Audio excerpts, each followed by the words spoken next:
அனைவருக்கும் வணக்கம். இது உங்கள் சூர்யா கலெக்ஷன்ஸ் யூடியூப் சேனல். தொடர்ந்து உங்கள் ஆதரவை தெரிவிக்கலாம். மேலும் டிஎன்பிசி சம்பந்தமாக மேட்ச் த ஃபாலோயிங்ஸ் பற்றி விரிவாக பார்த்து கொண்டு வருகின்றோம். மேலும் கூடுதலாக ஒரு சில வினாக்கள் நீங்கள் பார்க்க இருக்கின்றோம். ஸோ வாங்க வீடியோக்குள்ளே போகலாம். கவனிங்க, மேட்ச் த ஃபாலோயிங் 10வது பொறுத்ததாக கவனிங்க. Match the following. ஸோ முதல் நமக்கு ஒரு செட்டு கொடுத்துருக்குறாங்க. ஸோ ஃபஸ்ட்டு பார்த்தீங்கன்னாக்கா இது ஆங்கிலத்துக்கு நேர்த்தியான தமிழ் சொல்லை அறிக அப்படின்ற மாதிரி தான் நம்ம வைத்துக்கணும், சரிங்களா? அப்போ இதில் ஆங்கில சொல்ல ஒரு பார்ட் கொடுத்துருக்குறாங்க, இன்னொரு பார்ட் பார்த்திங்கன்னா தமிழ் பார்ட்டு கொடுத்துருக்குறாங்க. அப்போ நம்ம என்ன பண்ண போனாக்கா ஆங்கில சொல்லுக்கு இணையான தமிழ் சொல்லை நம்ம பொருத்தணும், சரிங்களா? ஸோ ஃபஸ்ட்டு பாருங்கள், டார்க் ஃபேவர் அப்படின்னு சொல்லியிருக்கிறாங்க. அப்படின்னா என்னன்றது நம்ம கண்டுபிடிக்கணும். அடுத்து டெமோன், டார்கஸ்ட், டென்சிட்டி 4 சொல்லியிருக்கிறாங்க. அது எப்படி 4 தமிழாக்கம் சொல்லியிருக்கிறாங்க. பின்னணி நிரல், அடர்த்தி, மிகு இருள்மை, இருட்டு இழை அப்படின்னு சொல்லியிருக்கிறாங்க இல்லைங்களா? ஸோ முதலாவதாக பார்த்தீங்கன்னாக்கா டார்க் ஃபெவர் அப்படின்னாக்கா இருட்டு இழை என்பதன் மீனிங்ப்பா, சரிங்களா? இது முதலாவது. அடுத்து டொமான் அப்படின்னாக்கா பின்னணி நிரல், இது 2. அடுத்து டார்கஸ்ட்னாக்கா மிகவும் இருள் சூழ்ந்தனாக்கா மிகு இருள்மை, 3வது ஆப்ஷன். அடுத்து 4வது நம்ம அனைவருக்கும் தெரிஞ்ச ஒன்று டென்சிட்டினாக்கா அடர்த்தி என்பதன் மீனிங். அப்போ டென்சிட்டினாக்கா அடர்த்தி, இது 4th ஒன். நல்லா கவனிச்சிங்க. ஸோ பெரும்பாலான நமக்கு ஒரு மேட்ச் த ஃபாலோயிங் கொடுக்குறாங்க அப்படின்னாக்கா பொறுத்து கொடுக்குறாங்கனாக்கா ஸோ எல்லாமே ஒன்று நம்ம பார்த்தீங்கன்னாக்கா இந்த 4 ஆப்ஷனில் 1 2 3 4 இந்த ஆப்ஷன் வந்துடலாம், சரிங்களா? அப்படி இல்லைனாக்கா தலைகீழாக ஆன்சர் நம்மளுக்கு மேட்ச் ஆகலாம், 4 3 2 1 அப்படி. சப்போஸ் அப்படி இல்லைனாக்கா ஸோ 2 மட்டும் மேட்ச் ஆகலாம். எப்படின்னா இப்போ இங்கே பாருங்கள், 3வது மேட்ச் ஆகிருக்கு பாருங்கள். 3வது டார்கஸ்ட்னாக்கா அது இணையாக மிகு இருள்மை, நேர்த்தியாக கொடுத்துருக்காங்க இல்லையா? ஸோ அது போல் இரண்டு வாக்கியங்களும் அமையலாம், சரிங்களா? ஸோ அடுத்த மேட்ச் ஃபாலோயிங் போகலாம். மோத்த பார்க்க போறாங்க, நல்ல சிரிச்ச மாதிரி திரும்ப.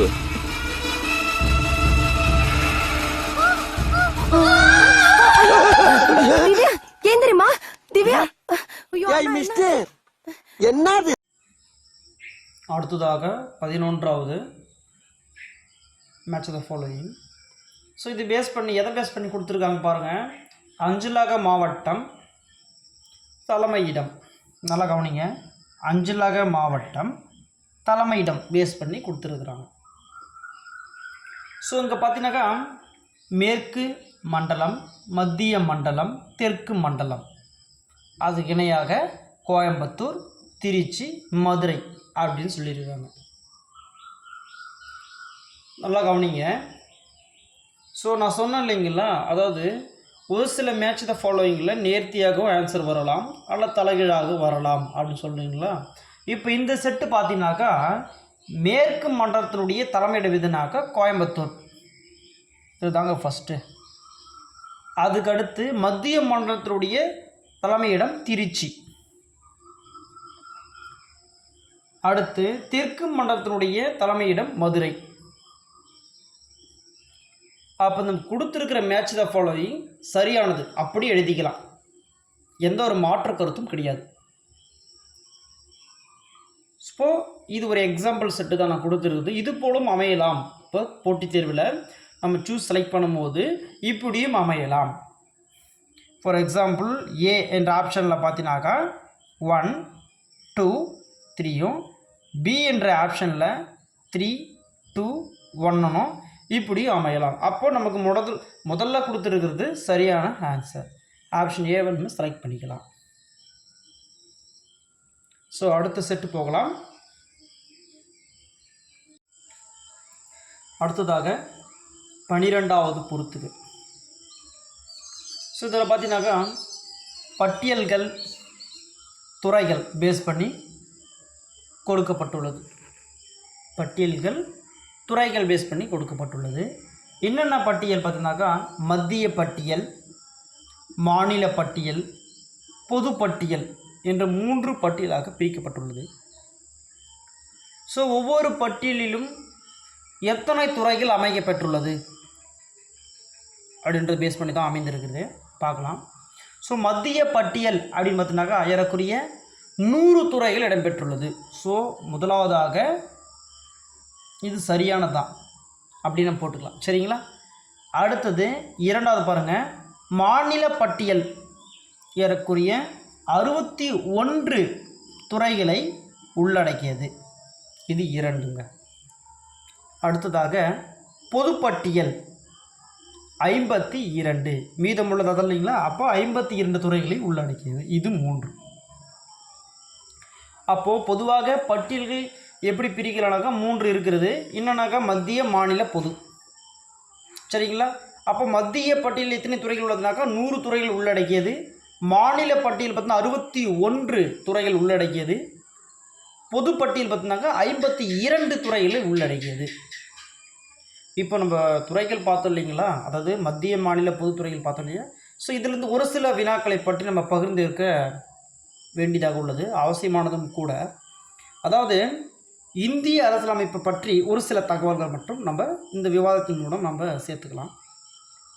இந்திய அரசியலமைப்பு சட்டத்தை உருவாக்க எத்தனை கூட்டங்கள் நடைபெற்றதுன்னு கேட்பாங்க.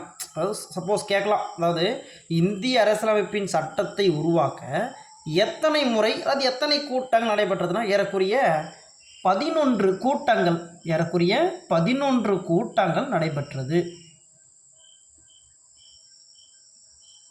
ஏறக்குறைய 11 கூட்டங்கள் நடைபெறும். இது ஒரு ஜென்ரல் தான், தெரிஞ்சுக்குங்க, சரிங்களா. இது ஜென்ரல் தான் நான் சொல்கிறேன். அதுக்கடுத்து ஒரு அவசர நிலை பிறப்பிக்கணும், ஒரு நாட்டில் ஏதோ ஒரு பிரச்சனை ஏதோ ஒரு நடக்குதுனாக்கா அதற்கான முழு அதிகாரம் யாருக்கு இருக்குனாக்கா குடியரசுத் தலைவருக்கு மட்டுமே உள்ளது. இதுவும் தெரிஞ்சுக்க அவசியமானதும் கூட, சரிங்களா.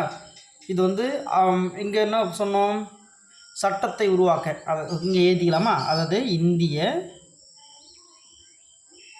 சட்ட அரசியலமைப்பு, அரசியல் அமைப்பு சட்டம் உருவாக்க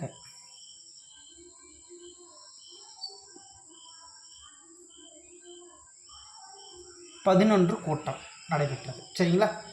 11 இங்கே கூட்டம் கொடுப்போம், அதை மேலிட்டு இல்லைங்களா, அப்போ கூட்டம் நடைபெற்றது.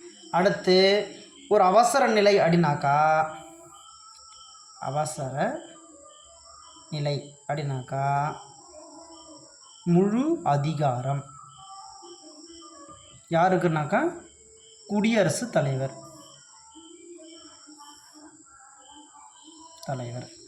ஓகே.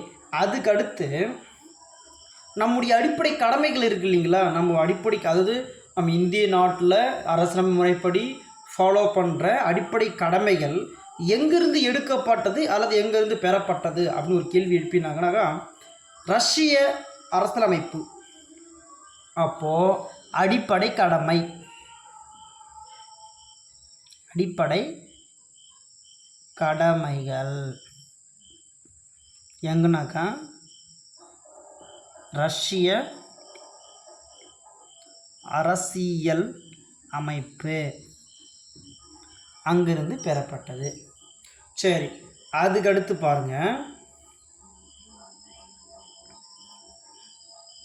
குடியுரிமை சட்டம் எத்தனை முறை திருத்தமைக்கப்பட்டது கேட்பாங்க. அதாவது குடியுரிமை சட்டம் எத்தனை முறை திருத்தமைக்கப்பட்டதுனாக்கா 8 முறை, ஏறக்குறைய 8 முறை. அப்போ குடியுரிமை அதுவும் நம்ம போட்டுக்கலாம், குடியுரிமை சட்டம் திருத்தம் ஏறக்குறைய 8 முறை, 8 முறை திருத்தமைக்கப்பட்டது. ஸோ இது நம்ம மேலோட்டமான சில கருத்துக்களை பகிர்ந்தோம். இதுனாக்கா மத்திய மாநில அதாவது பொதுப்பட்டியலை பற்றி வந்ததுனால ஒரு சில தகவல் கூடுதலாக இதெல்லாம் பகிர்ந்து கொண்டோம். ஸோ அடுத்ததாக 3வது பொறுத்துக, அதாவது 13வது பொறுத்துக பேஸ் பண்ணி நம்ம பார்க்கலாம்.